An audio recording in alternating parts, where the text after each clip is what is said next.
Hello, and welcome to Spotlight on Education. I'm Dr. Jamie Savedoff, the Superintendent of Schools in East Brunswick, and today I'm joined by Mr. William Zarzecki, a computer teacher at Hammarskjold Middle School, and Mr. Hank Stankiewicz, our Supervisor of Technical Business and Computer Education. Today we're going to learn about a very unique program that we have, a technology lab at Hammarskjold Middle School, where students are introduced to different career opportunities in the technology industry. So we'll start with Mr. Zarzecki. Bill, can you explain to us what this technology lab is and how it differs from some of the other technology labs that we have in the school system? Okay. Our technology lab at Hammarskjold differs from the others in the district in its layout and its curriculum.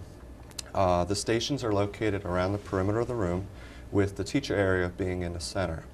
There are 16 different modules which the students can rotate through during the course of a year. They have a chance to do career exploration as well as get hands-on experience. The students work together in teams of two or three, and at different locations that they get to choose. Okay. And Hank, how did we develop this program? What led to this idea to bring this type of a lab to the middle school? Well, we've always had a real strong technology program at Hammarskjold, but what had happened was it was based around a wood program. We had 2 teachers in the building, and we had 1 classroom. And so one teacher taught in the wood lab for 5 periods. The other teacher taught for 2 periods, and for 3 of the other periods that the teacher, in his schedule, he traveled to a regular classroom.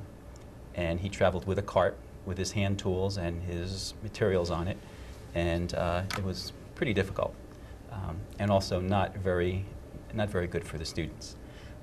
So in 1998, when we thought about expanding Hammarskjold, we decided that we thought that there was a real nice opportunity for us to develop another program.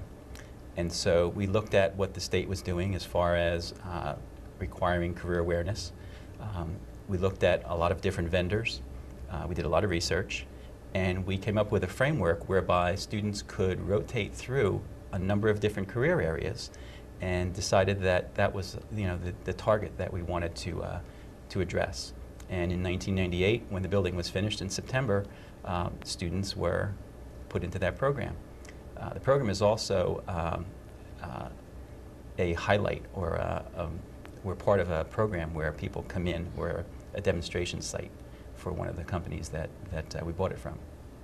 Now, you mentioned state standards and curriculum standards and career education. Right. How does this program meet state curriculum standards?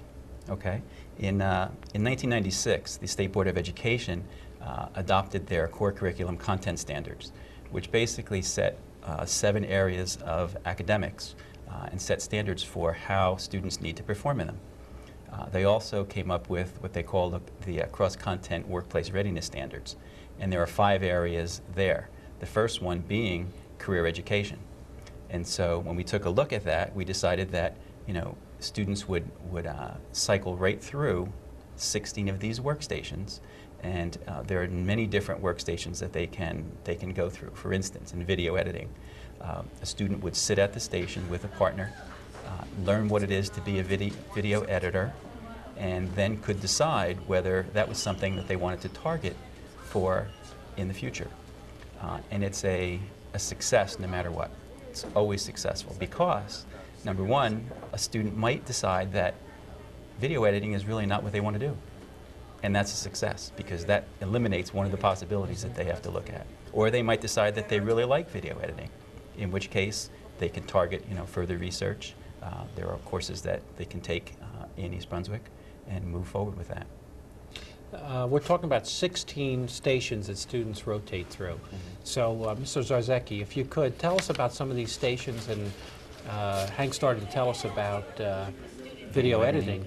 But what are some of the other things that students can cycle through? Okay, I'll discuss some of the stations that you'll get to see on the video. In the Research and Design module, students learn elements of design.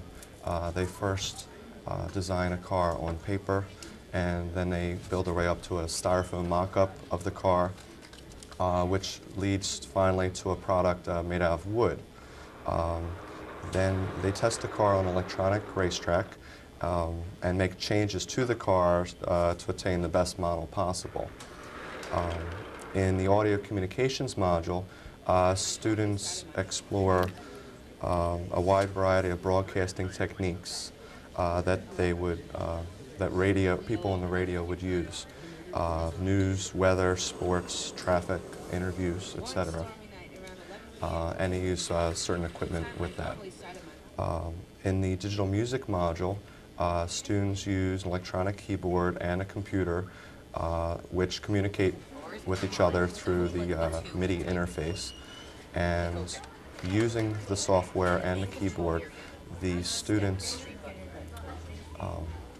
create music, they edit the music, they change the sounds, the instruments, they learn about creating harmonies, about pitch, and different elements of music. And they do this electronically. That particular module also has an option where the students learn on the computer, where through a multimedia presentation they learn about different music theory.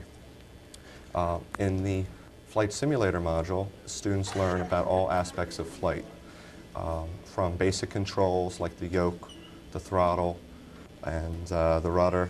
They learn to maintain a level flight path, how to do coordinated turns, how to do a takeoff, how to land,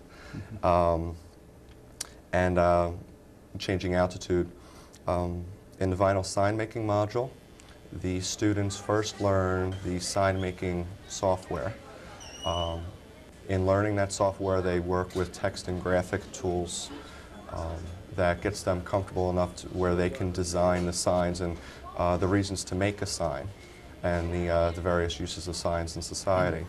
When they make the sign, they use advanced equipment which plots and cuts the sign, and then they learn how to, with other supplies, apply the sign to whatever surface they decide it's going to go on. In the health and fitness module, students learn about human organs and systems.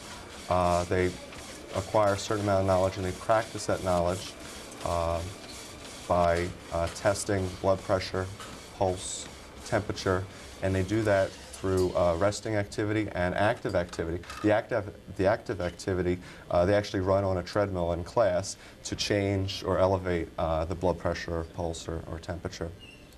They also learn about nutrition by doing a case study of certain diets and comparing different diets from one to another. In that particular module, they also have a chance to learn about vision, and they have glasses which they try on, which simulates impaired vision. And in addition to that, there's an exercise with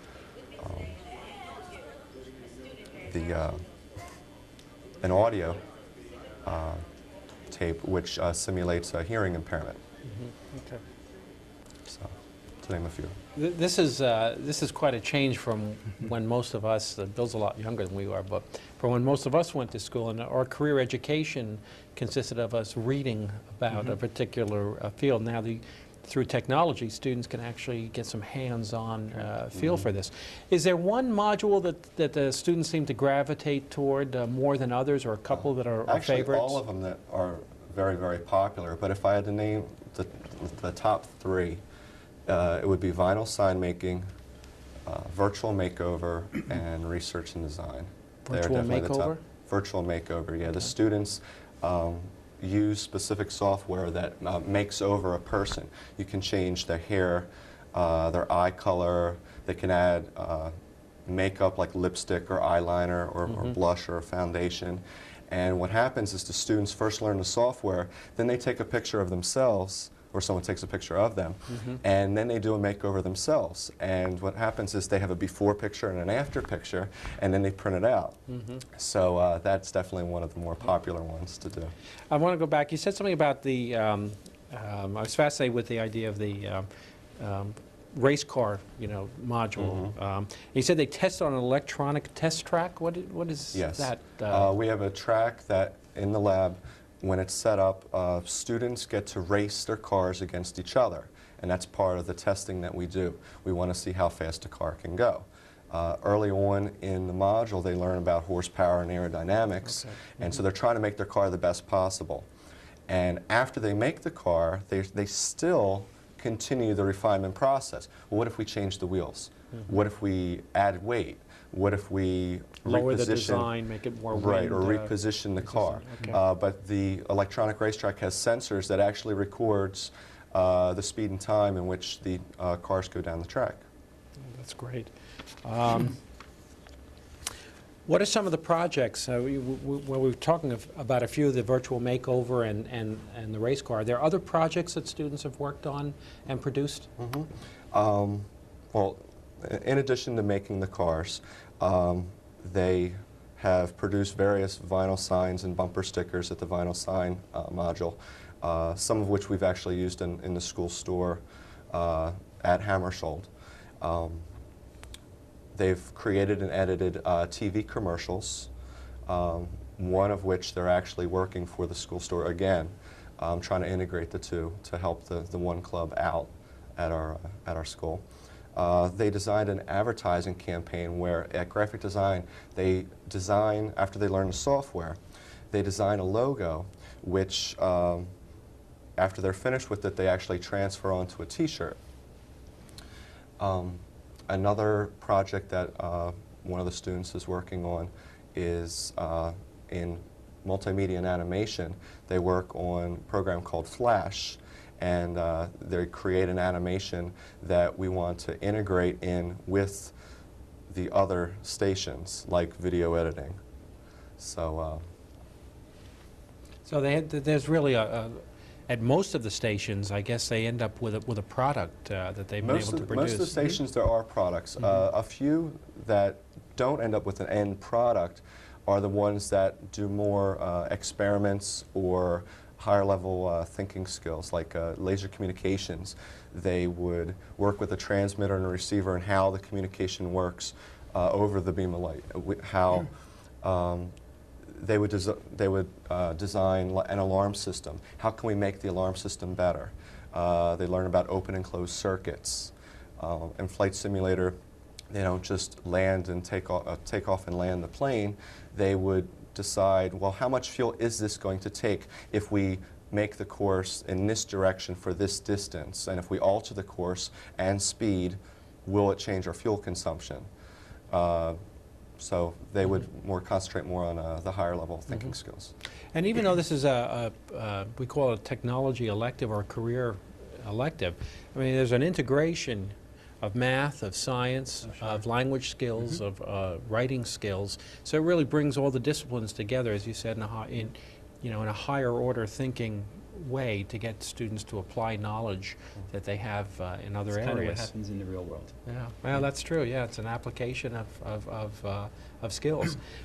We offer this as a 6th and 7th grade elective. If you take this if a student takes this as a 6th grader, are there opportunities to take it again as a 7th grader and go learn other skills or go through other modules? Currently, they can take it in both 6th and 7th grade, with the curriculum differing for each grade level. However, because student interest has been so high, there's no guarantee that they will get it both years, but it's possible. Now, are there any plans to expand the course or to offer new courses in this area or new modules? Well, we're constantly upgrading the present modules. Each year, we look at what's happening in each one of them. For instance, this past year, we updated the video editing module from analog to video, or to digital rather. And so we've done that along each year. We've done that in each. We try to target 6 or 7 modules. We did the digital photography one. There's a new digital camera that goes along with that. We did the multimedia and animation. We also did the graphic communications.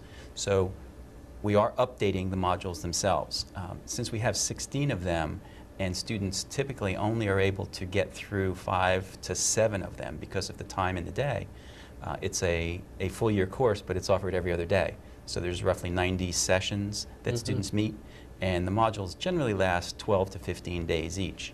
Okay. And then there are other things that we do as far as technology, with them. So basically they can take somewhere between 5 and 7 of them each year. So with 16 modules, there's plenty of time and plenty of activity for them to take. So we're not planning on expanding and adding more. We're just basically updating the ones that we have. And refining as you Yep. as you go along. Our middle school is grades 6 and 7, and then our junior high school, Churchill Junior High School, is grades 8 and 9. Correct. And of course our high school grades 10 through 12. If as a student picks up a particular interest in digital editing or something of that sort, or from this course, what opportunities do they have at Churchill Junior High School or the high school to expand their skills or to further their interests in these areas? Well, at Churchill, there are over 25 electives in the art/technology education area. Okay, so for instance, if a student wanted to pursue a career in communications, which is a hot button of late, they could take the video communications or video editing one at Hammarskjold, go to the multimedia and animation, do the audio communications, the digital photography, and get a feel for what they would like to do. The student could then go on to Churchill Junior High and take one of the electives in engineering, drawing, and design. We have a communications technology 1 program there. There's also there are some art courses there, drawing and painting, so they can follow through, with some of the things that they learned at Churchill, at Hammarskjold at Churchill. And then, once they find something that they like, they can go on to the high school. There are over 60 courses at the high school in the art/technology education area. So finding that video or staying with that communications area, they could do a communications technology 2 at the high school. So that gets it a little bit more specific. There's also graphic communications, engineering, drawing, and design 1 and 2. There are journalism courses. There are just a multitude of courses that they could take following along with what they learned at Hammarskjold. And at each level, they become more sophisticated and more specific. So it goes from the general to the more specific to finally very targeted, for instance, in video production. There are 3 levels of video production now at the high school, 3 levels of photography, and so on. Well, for next year too, we proposed expanding some of our electives, which I guess you're incorporating in that, in terms of our music electives and using computers and MIDI technology, as well as the video, I believe, the video production. production. Yeah. There's a 3rd level, yeah. A 3rd level, so there are a lot of opportunities. One of the goals of the career exploration at this age level is to begin to introduce students to ideas about careers that they might pursue and what's out there. What are some of the careers and the career paths that they might pursue? All right, it's a great question. For instance, in the video editing area, let's say, okay, a student might become a TV news editor. They might become a video camera operator or a video engineer, or they might become a film motion picture editor. In photography, they might turn out to be a photojournalist. That might be something that they're really interested in, or a portrait photographer, or an artist like Ansel Adams, and develop photography that way. In graphic communications, there are graphic designers, graphic artists, interior designers, and also web page designers. In the multimedia and animation area, you might find someone being an advertising animator, or a motion picture animator, or even a video game designer. So there are lots of careers out there that students get an idea of and then follow through and maybe make some kind of decision that it's an area that they want to go into. That might not be the specific thing that they wind up doing, but it's an area for future study. Well, how do we stay current? Every year, I remember when I was a high school principal, we used to talk about the fact that we were trying to prepare students for careers that didn't even exist, for jobs that exist today with titles that didn't exist 20 years ago or 15 years ago. How do we stay on top of that situation and know what's happening out, in the world beyond schooling, so that we're keeping our students, on the current cutting edge? Extremely difficult, because there are things out there that we don't know. And so we have a vocational advisory committee that meets several times a year, and we bring in people from business and industry along with staff and students and talk to them and ask them what their needs are. What do they think is going to be happening in a specific area? We do a lot of reading. We do a lot of research. We use the internet, to see what kinds of careers are out there. We also have a career class that is taught at the high school and also at Churchill, where they spend a whole semester studying careers and career clusters so that students get another idea of what the career is about. They don't actually have the hands-on use of, let's say, a video editing module or a video editing piece, but they understand and they get an idea of what the industry is made up of. Bill, as a teacher of the program, what kinds of comments do students make about the class? What do you hear from the students and their interest levels and what they like? Their interest level is extremely high. I mean, they chose to take this course and they're excited that they got in. And when they are doing the activities, I mean, it really makes me enjoy my job that much more, because just their energy level is so high, because some of them are trying these activities for the first time, and because they've never had a course like this. So to be able to actually work with a laser, or to do nonlinear video editing, and to be adding transitions to video clips that they're now thinking, it's like, wow, I could do this with my camcorder if I had the software. Can I, where can I, they're always asking me, where can I get the software? Can where can I get the racetrack? They want all this stuff at home now, and they're just excited. They're just very, very excited about what they're learning and the types of activities. They don't want to leave at the end of the period. The bell's ringing, and they're like, I'm like, guys, you have to. It's time to go, and they don't want to go. So. Well, that says a lot. Now, you said they're happy that they get in. Are these classes oversubscribed? I mean, they are electives, so are they oversubscribed? Not every student who wants to take the class can get it? I believe demand definitely is higher than currently, we can have. I teach 12 different classes, sixth grade classes and 6th, 7th grade classes, and I know there was more interested in just them. Yeah. So we could even add eventually probably another lab, and we'd have the interest in that if we could. If we have the room and the resources. Hank, what do you see in the future for us, going out 2, 3, 4, 5 years in our technology area? Well, I see us, staying current. I see us, as you mentioned before, looking to see what the future is going to bring, and trying to bring that to students. The newest video production area, it started out, very slowly. There are now several sections of it. Students are enjoying it. We're presently doing TV production, where the students are sitting behind. We have students sitting behind the talent desk and being TV news editor or news commentators, and the students are really enjoying that, very well. At our high school level, we still have the child or the preschool education area, where we train teachers to have an idea what it's going to be like to become a teacher. That's the only program in the entire school that's taught 2 periods a day. Students receive 10 credits for that for the entire year. Excellent.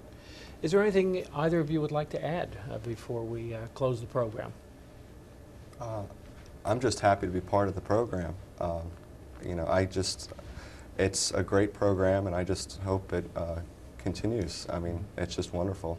Well, that's great. So we have motivated students, and of course, we have a motivated teacher, and that's important as well. And also, as being a demonstration site for the company that sold us the program, we constantly have other school systems and administrators, coming through to look at what we're doing.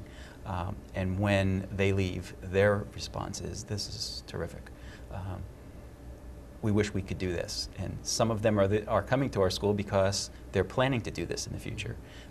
Is it the be-all and end-all? No, I don't think so. It's great for the middle school level.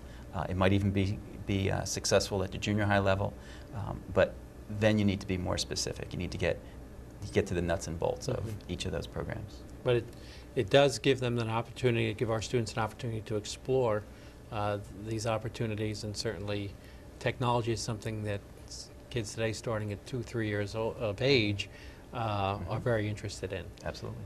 Mr. Stankiewicz and Mr. Zarzecki, thank you very much for joining me today. And as you can see from the discussion in the video, this is a program that our students are highly motivated and truly enjoy, and they are learning something extremely useful.